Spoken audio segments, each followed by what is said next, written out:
Okay, well, again, hi, everybody. I'm so glad that you could make time in your day to be with us. It's greatly appreciated.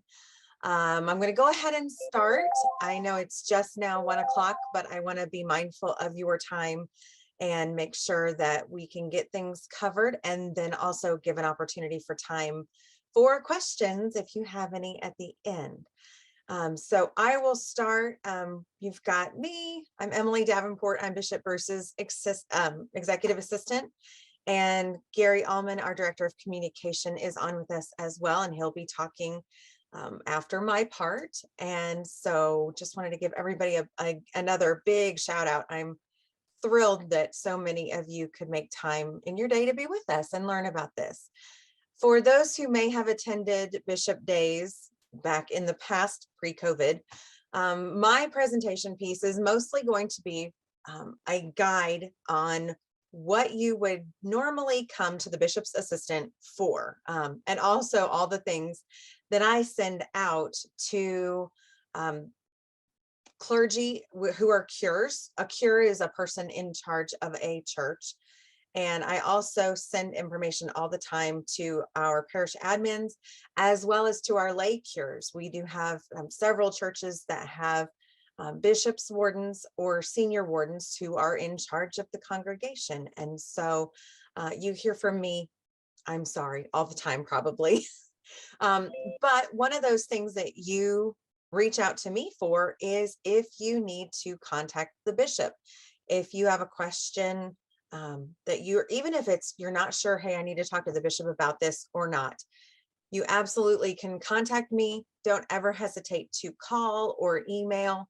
I have a little bit of an odd schedule. I work from home whenever the bishop is not in the office, and she travels a lot. So in the instance that you would call the office line, you do get, for now, you get a little voicemail that says something about my mobile. It's my work number. Don't ever hesitate to call it. When I answer that phone number, I am working, so don't ever hesitate. Shortly, we're going to have a new phone system that you will get me whether I'm in the office or whether I am at working at home. So, but that's coming soon. We'll talk about that at a later date. So first and foremost, the first thing that you can contact me is if you have a question for the bishop, or if you would like to speak with the bishop. I manage her calendar. I try real hard to tell her not to make appointments on her own, because often I have items out there that may be tentative that she may not know about. It looks like an open spot on her calendar, but it's actually being held potentially for something else. So contact me. The next thing is those visitation forms. I send out a reminder again to the cure, be that a lay cure or a clergy cure, and I often contact the person designated as your parish admin, just so everybody is in the know about what I have requested. These forms allow me to arrange the bishop's schedule, so I make sure that she is there when you need her to be.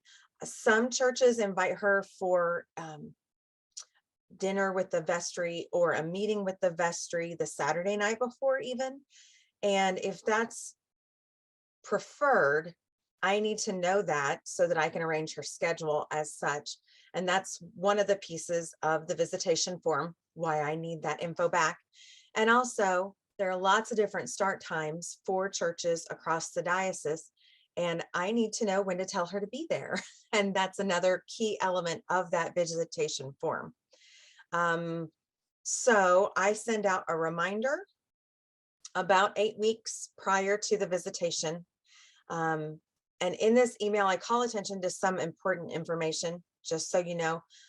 That form is due 3 weeks before your visitation. As part of the planning process, Bishop Bruce requests a pre-visitation meeting with the clergy or layperson in charge 2 weeks before the visitation. She would also like a copy of your recent newsletter. That basically, she just kind of wants to know what's going on in your church and feel up to date with everything that's happening when she comes and joins you. If there are baptisms, confirmations, reaffirmations, or receptions, those will also take place at your visitation. I know with Bishop Field, we were doing area confirmations. That is not something that we are doing anymore. So those events will take place at your Sunday visitation. So heads up for that. If one of those services do take place, only if there is a baptism, confirmation, reaffirmation, or a reception, that is the only time I need a post visitation form. It's also in the email that I send. And if you lose that email, you can always come back to me. But I need that because in the same way that you have parish records of what takes place on Sundays, I keep track of Bishop Bruce's events that she does. And so I have to track baptisms, confirmations, things of that nature. And that post visitation form allows me to do that. And I also mentioned that Saturday. A Saturday evening is not necessary to meet with the Bishop's Committee or the Vestry. Even if it were after the visitation itself on Sunday, that is fine. That's something she enjoys doing, is meeting with the leadership of the church. So that's another piece, again, that's all on this form. And last but not least, she loves social times. If you have a reception or a meal, please note her allergies, which are noted in my email. Again, you'll get this information when it's time for your church, but she's allergic to shellfish and doesn't eat salmon. So those are the two big, don't serve shellfish, it's fine. So that is visitation forms. And again, I will pause for questions. I've got like 3 main elements that I will discuss with you, and then I'll open it up for Q&A. The next piece that I contact those cures about is the Bishop's Committee and Vestry Slate of Delegate form. This one's really important, and everything seems like when I'm sending you requests, it seems like everything's due at the same time, and I apologize for that. But that Slate of Delegate and your Bishop's Committee Vestry form is very important. It lets me know who to contact and how to do so. Recently, we just had a clergy who was voluntarily removed. And part of that process is I have to contact every church. And it isn't just the church leadership. I had to contact the vestry. And without up-to-date records, I can't do that. So it's really important. Hopefully we don't have instances like that. But if, for instance, back when we did a special convention, I referred to my delegate or my slate, my Bishop's Committee vestry forms to see who was in charge so that we could notify you that we were having a special convention. So if anything large were to come up, those are integral so that we know who to contact. We also use those forms to let the deans know who their delegates are, who their alternates are, and how to communicate with those people to let everybody know what's going on for convention, who are nominated, what's going on with the budget, things like that. All the things that happen in the deanery council meetings are communicated with the information that I collect from you. So as your delegate, as your delegation may change, sorry, my dog's ears were flapping. As your delegations may change, please try to update me as soon as possible so that I can maintain current information for the deans. That's another really important piece. Your slate of delegates is also the strict guidelines of what we use for registration and voting for annual convention. So if changes come about, your deans need to know, and I need to know, especially as we get close to conventions, so that the registration forms are correct. And those rosters and slates are also part of our diocesan records. They go into the annual journal. So all of that is really important. And I can't have that information if I don't get it from you. So thanks to everybody who has done that.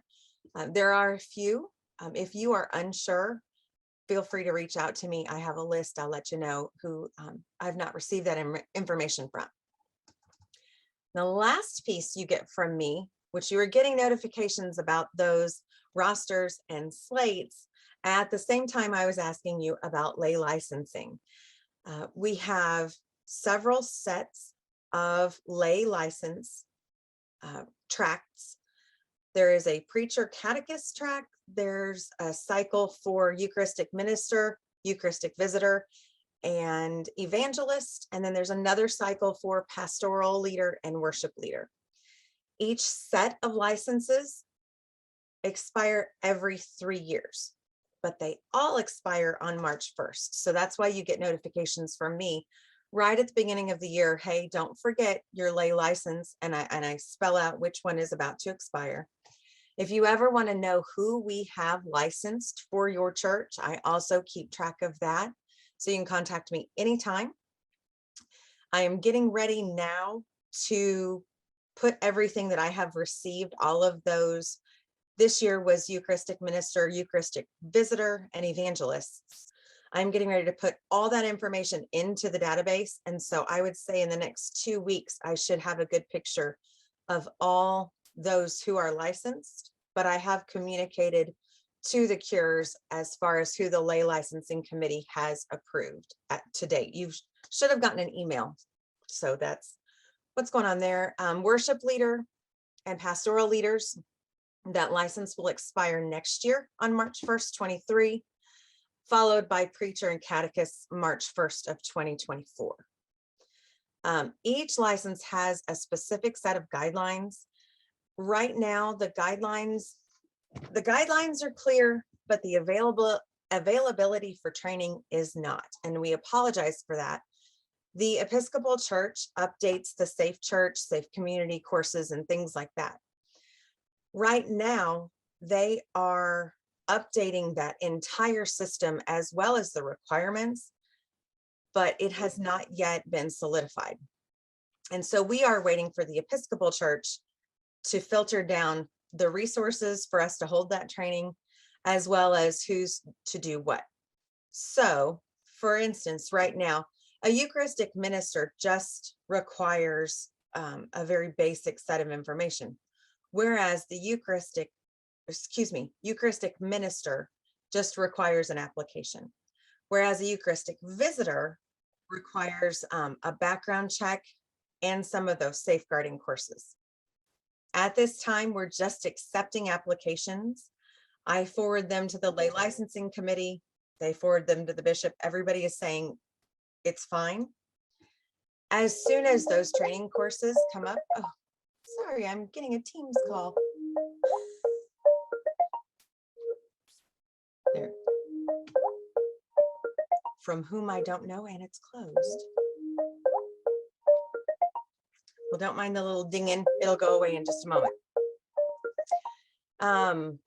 So what I was saying is, as soon as we get those updated requirements for that lay license, I'll be sure to send an email to everybody and say, okay, this is who we have currently licensed as a Eucharistic visitor.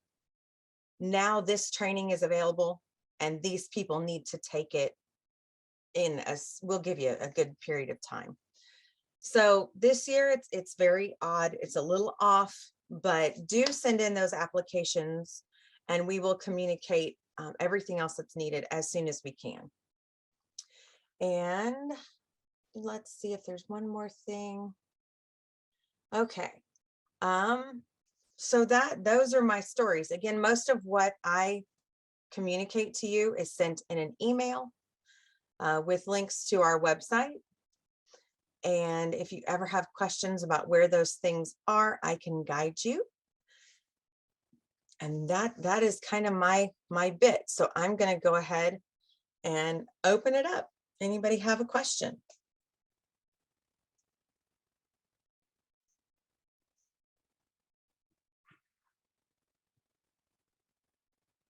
Doesn't look like it. That's cool.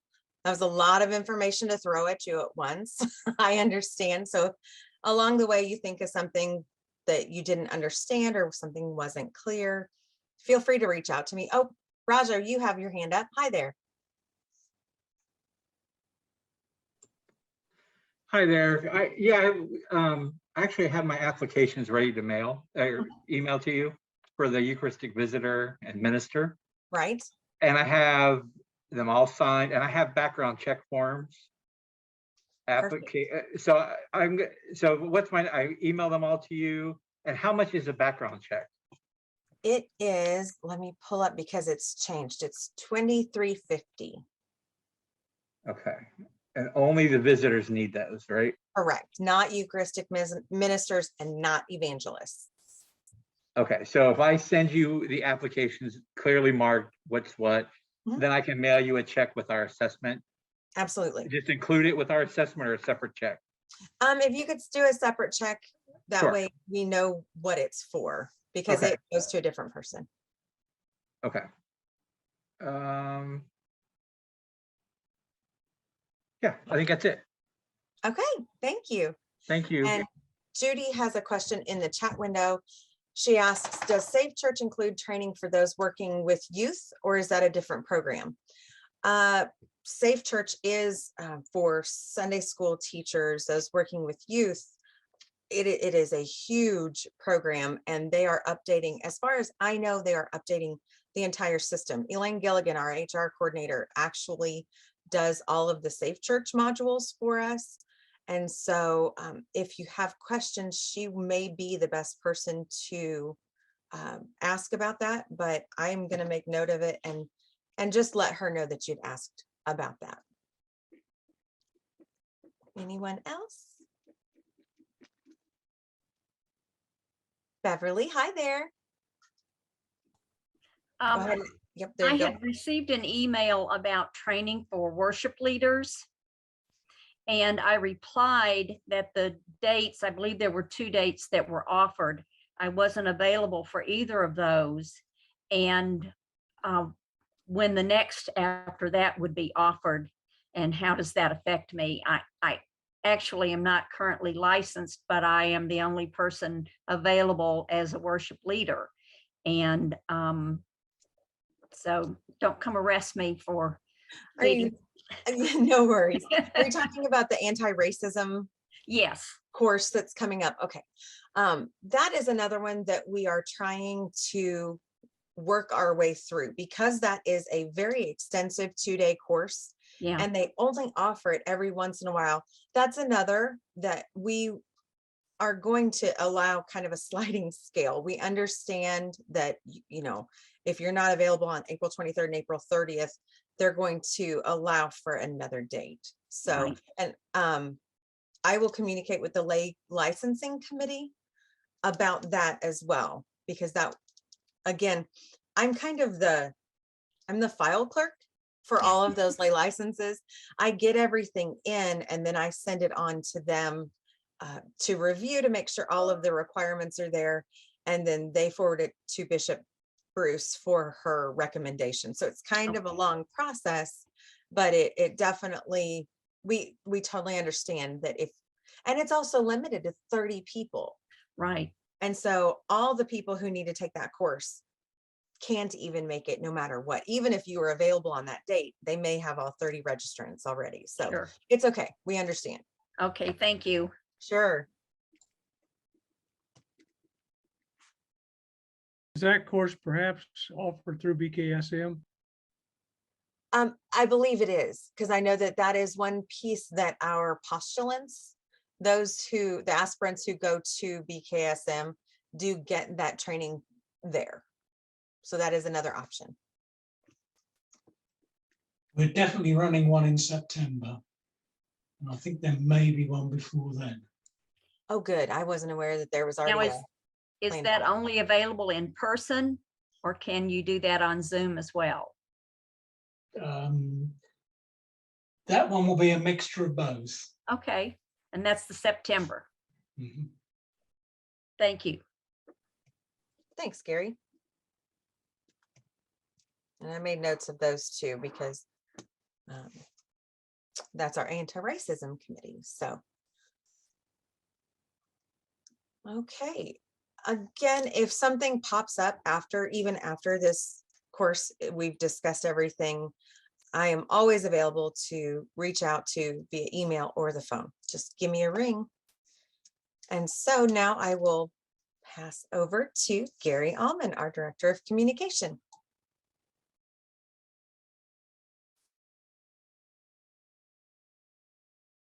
Can everyone see the screen? There we go. Let's speed it up by pressing the button. That would help. Yeah, we're good now. Okie dokie. Right, what I'm going to do is very quickly just show you some of the basics that are on the administrative website that we've got. We don't really have a name for it. I call it the admin site. This has got a huge number of resources for you. So is there anyone here that's not seen it before? Absolutely everyone has seen it. I can't see everyone because some people got their video off. But I'm seeing lots of nods saying that you've all seen it. Okay, well in that case, I'll keep this as quick as possible then and won't take up your time. The typical place that everybody goes to is under for churches and it's documents. This is where all the documents are. So I'm going to just pull this up. If you didn't notice, you can just click on these links here to go direct to a section. So that'll take you direct to whatever you want. And let me just, in case there's someone that doesn't know where we are, I'm just going to paste that URL in here. So you've got that there in the chat. So Emily might have something to say about all the different documents that are on here. Just about everything and anything, including the forms for bishops' visitations, are included in here. So you can find those, they're right at the top. Oh, by the way, there's a little button that takes you to the top, so you don't have to keep worrying about scrolling up and down. And you can just press Control and F to search for something. So that can make it a lot easier to try and find something. So I don't know, let's just give it a quick try. Oh, there are, and it's already fine. It's found 12 instances of license. And you can just hop through them all. So that's a useful way of just moving around all the different documents. I've not bothered to count them. There's a lot. Let's put it that way. Are there any questions about this particular section of the website? And if you think there's something missing from there, please let us know. Send me an email, give me a call, whatever. If there's anything that we haven't put on here that you're expecting to find in this section of the website, please let us know. It should be everything. It's got all the HR forms, all the HR documents, expenses, claims, forms. There's just about everything that you could want for is actually in this section. Beverly, I see you've got your hand up. I'm seeing something that says that part of it requires a password. Is there a password that everyone uses, or do we each get a password for us only? We're generous. We give everyone the same password. That way it's so we easy don't for all Emily have to call Emily to get that password. Yeah. Okay. And the things that are password protected, for obvious reasons, the clergy directory is protected. That is about to get a major revamp in that we're putting all the clergy spouse details into that as well. And Emily, can you remember what the other thing is that's protected? I can. The other is the lay license certificates. That's it, yeah. And so just because we didn't want Joe Blow anybody to be searching around on the web and find our certificates, make one that has his or her name and then say, yeah, I'm a lay preacher. Let me come preach, those kind of things. So that's why those are protected. So that's fairly straightforward. If you ever get a chance or a spare few minutes, I would browse through the entire set of directions and everything that there are in here. That's the major part of what is on the site. The rest of the site is lots of information, and I'm going to start by going to the home page, because on the home, oops, I went to the wrong home page. Let's go to the administration homepage.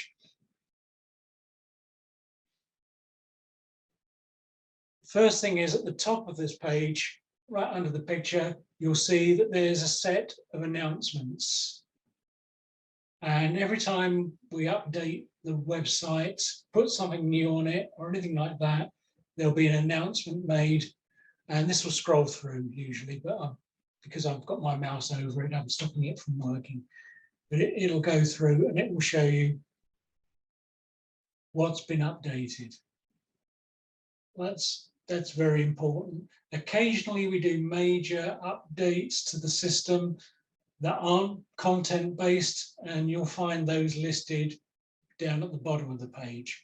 So that's when we do something that affects everything. But this is the important part. This tells you when the content itself is updated. And there's another place that you can find that information, and let's go and have a look at that right away. So I'm just going to click on home, and I'm going to go to the New Spirit page. All of you should be getting a copy of the New Spirit update, and I urge you strongly to scroll straight to the bottom of it and read the bit that says leadership section, because that's where all the important stuff that you need to know is typically put. Also on the home page of the Spirit website, if we scroll right to the bottom, scroll past all the other news, you'll find a section dedicated to church leadership. So information about grants, important things for church leadership, people such as yourself to know. And again, down the bottom here is another copy of those announcements that appear on the office website. So you've got two places where you can find it. And hopefully, Emily, shout at me if the screen's not keeping up with me scrolling. I will. No, you're doing good. So I'm just going to go back to the top, and again, I'm going to click that button because it'll look quicker. The New Spirit update, let's just have a quick look at that. And I'm just going to scroll through that. This was the last issue. So March 17th issue. And again, right at the bottom is the section which has got the information for yourselves in it. So this is where we put the useful information, the stuff that you need to know as time goes by. So any announcements and things like that go into this section.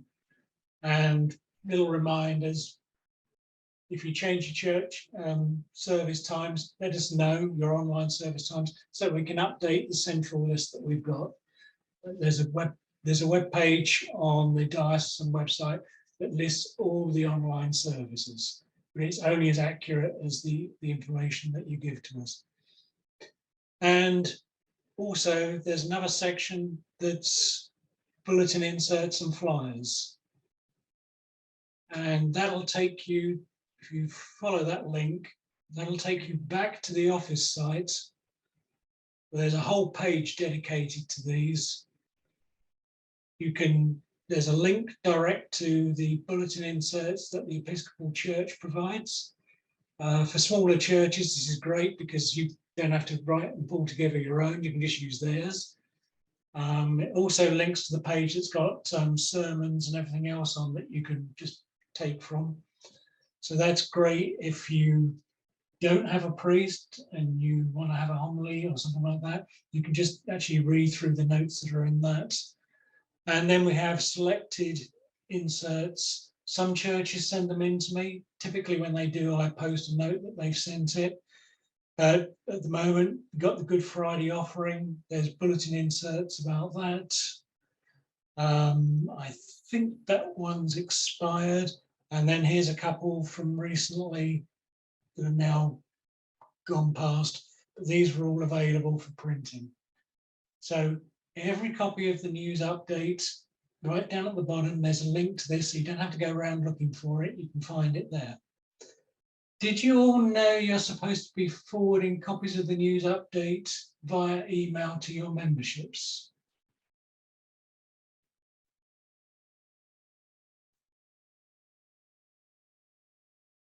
I'm not seeing any nods, and I'm not seeing any no's either.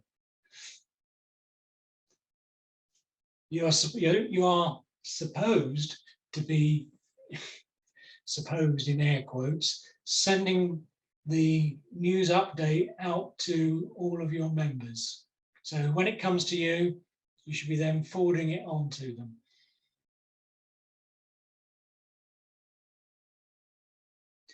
Any questions on where we've got to so far?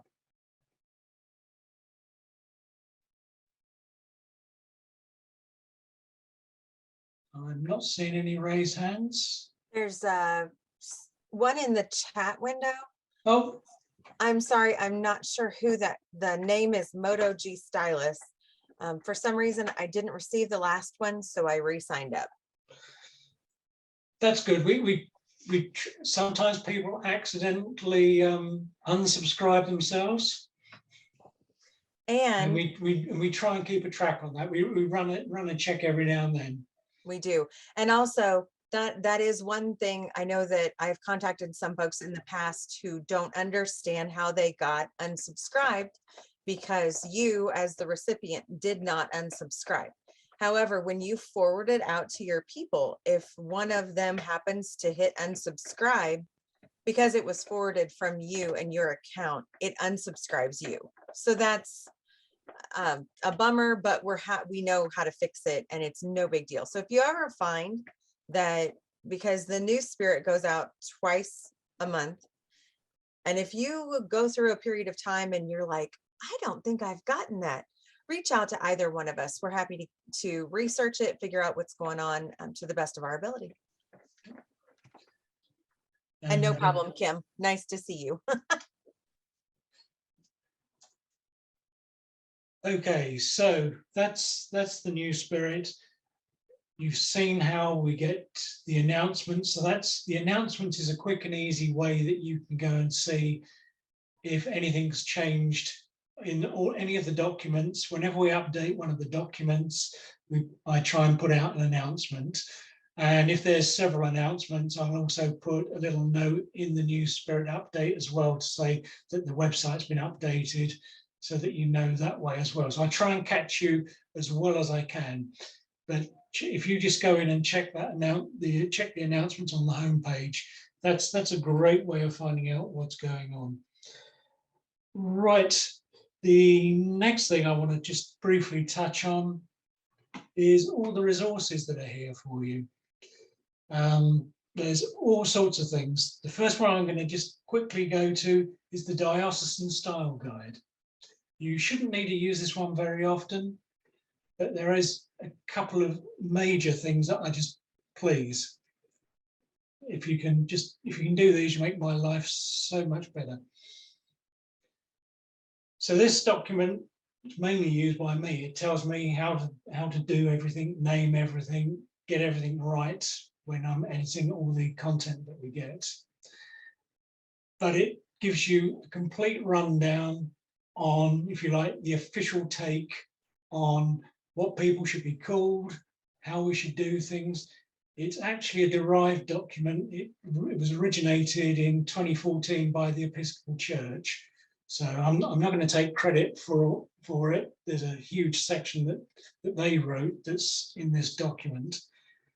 But what it does do, it does tell you if you're ever doing anything for the diocese officially, as it were, then this will tell you what you should do, what fonts you should be using, what colors you should be using, what the branding is, how to do it. So here's on the screen now is examples of the fonts that we use, which fonts that should we use, the colors that we should be using for diocesan materials.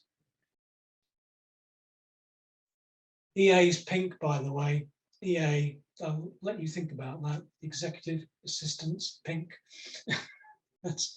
That colour's there just for Emily, so that she can have it in her emails.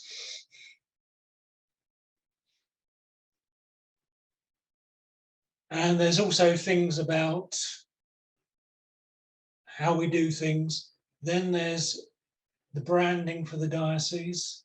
This is the branding. What you're seeing here now is the branding. This is the official branding of the diocese.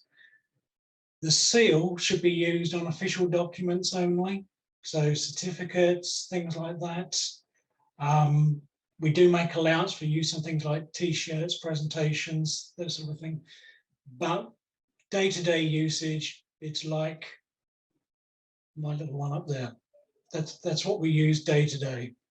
So the diocesan seal is, there it is what we use for the official documents. And if you want to get those images, you can just click on this link and it'll take you to a page where you can download any of them, all of the different options. So there's lots of different options for you to choose from. And when you download the link, they're not available in all the colors above, but if you want some of those colors and you can't find them, just give me a call. Say I need that in EA pink, and I'll just create you a copy and send it out. So it's not a problem. It's just that I lost the will to live making copies in all the different colors. There's so many colors. So that's that. Further down the document is a link to the Diocesan Photo site. Now, this is a great resource for you. Not only do we have regular ones, but we've got ones for Diocese of Kansas, Casio, Daughters of the King, ECW.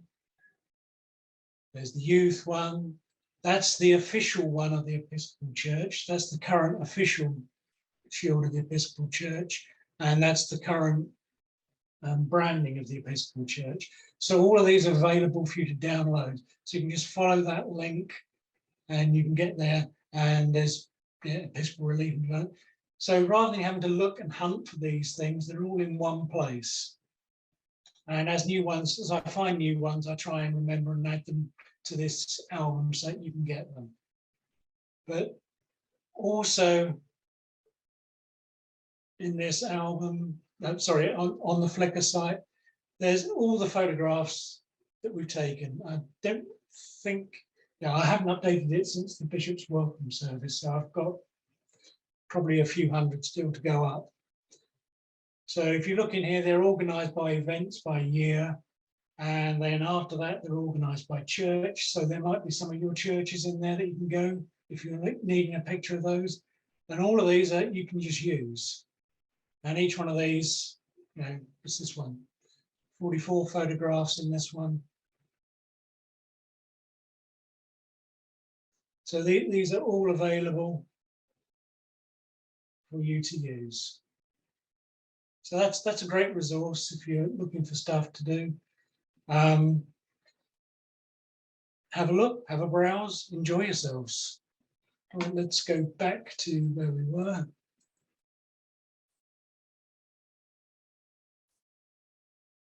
Oh, I'm struggling because the Zoom controls are over the top of where I want to go. That's it. So there's a link there, and I'll probably put together a set of links, but actually all of the links are here in the communications section.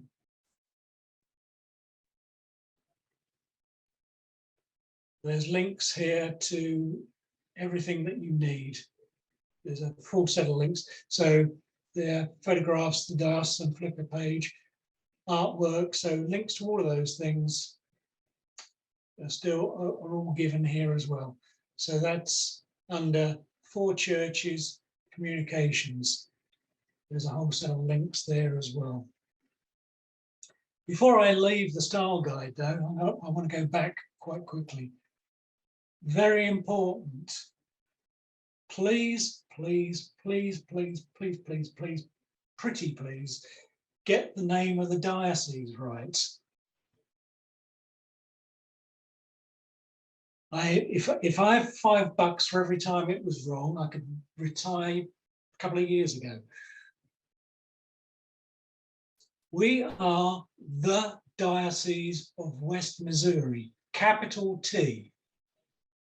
Not the Episcopal Diocese of West Missouri, not Diocese of West Missouri, the Diocese of West Missouri, capital T. It's all in here under writing style.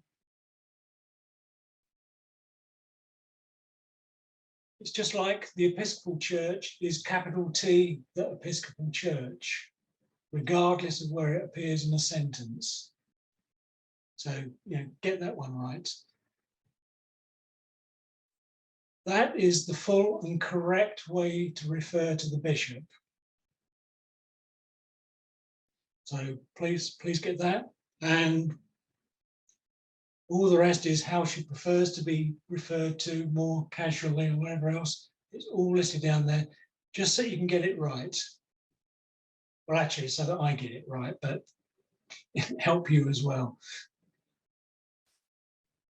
So that's all there. And there's loads of guidance in this document. Also points out that some churches don't use apostrophes. St. James Springfield don't use an apostrophe in St. James, and St. Peter and All Saints don't use apostrophe because it's St. Peter, not St. Peter's. St. Peter and All Saints, they don't use an apostrophe on the saints, and they use an ampersand and not an and. Those are probably the main ones that catch people out, unless Emily's aware of anybody else. And there's also things like when to capitalize church, when not to capitalize church. It's a huge resource. And as I say, I'm glad I didn't put it together because the Episcopal Church did it for us. Any questions on any of that?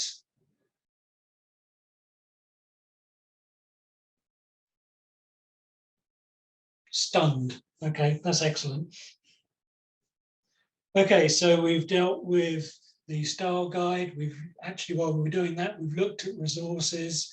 There's a lot more resources in the office website aimed more towards the Commission on Ministry and the work that that's doing. There is also, not on these pages at the moment, although it will be moved there at some point later on, the prayer cycle. How many people know that we actually also issue the prayer cycle as an image?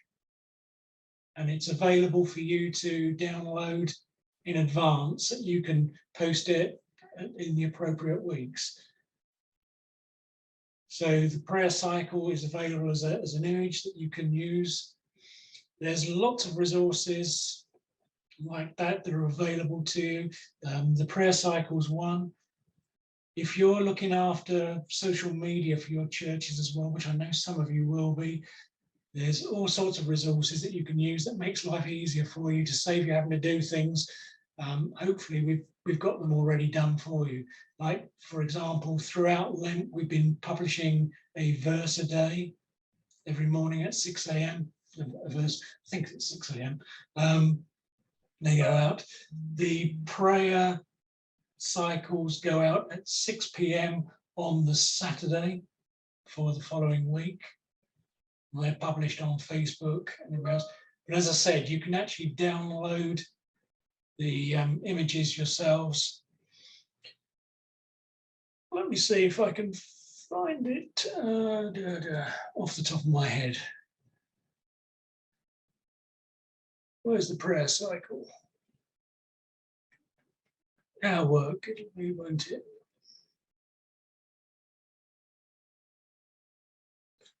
You can never see these things when you want them, can you? Oh, there it is. 4 churches, prayer cycle. So at the bottom here is a link, and that link takes you to the folder, and that folder's got all the images in it. And I try and keep it about 5 weeks out. Right now it's done up to the end of, it's done up until Easter Sunday, I think. So those are resources that you can use.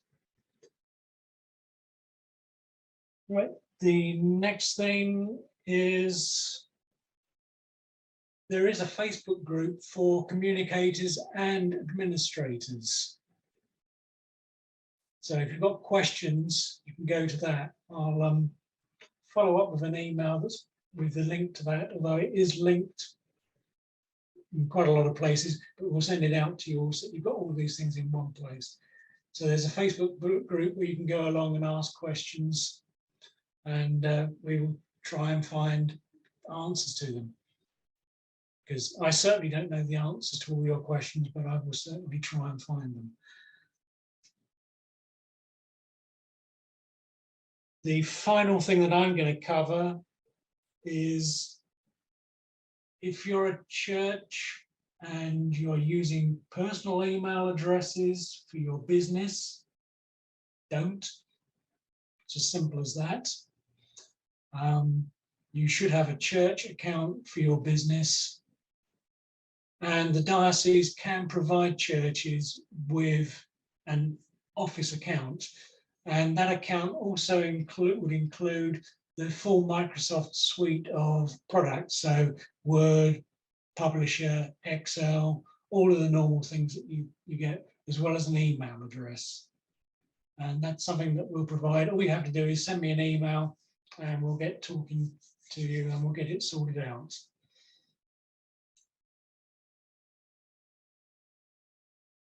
So that's that. And that's really everything I've got. So are there any questions at all? No, Sheila says no. That's good.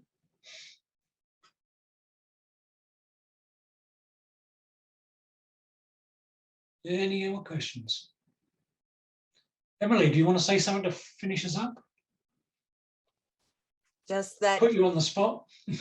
we understand that we just pushed a lot of information at you.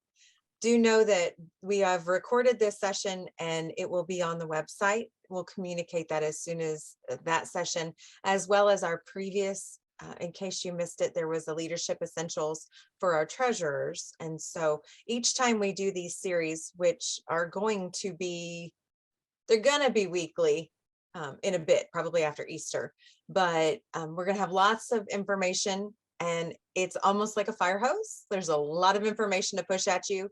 So again, we're recording these and we will publish them so you can refer back to them at any time. And if, like we've said all along, if something pops up that we did not address, we are here. And even if it's not something that I do, or you contact Gary and it's not something that he does, we are here to help you. That is our role as diocesan staff, is to support our diocese. So we'll get you the answer that you need or get you to the person who can help you get that answer with no problem. We love to help you guys and make your job easier. Yep, and I'll be hosting another one of these events aimed particularly at communicators. So if that's part of your role, do come and join that. Thank you all very, very much. You know our names, you know our numbers, you know how to get hold of us. And if you don't, we'll make sure it's in the email that you're going to get after this. So please do contact us and we're always happy to help. Absolutely. Thanks again for joining us. We really appreciate you. Thank you. Thank you.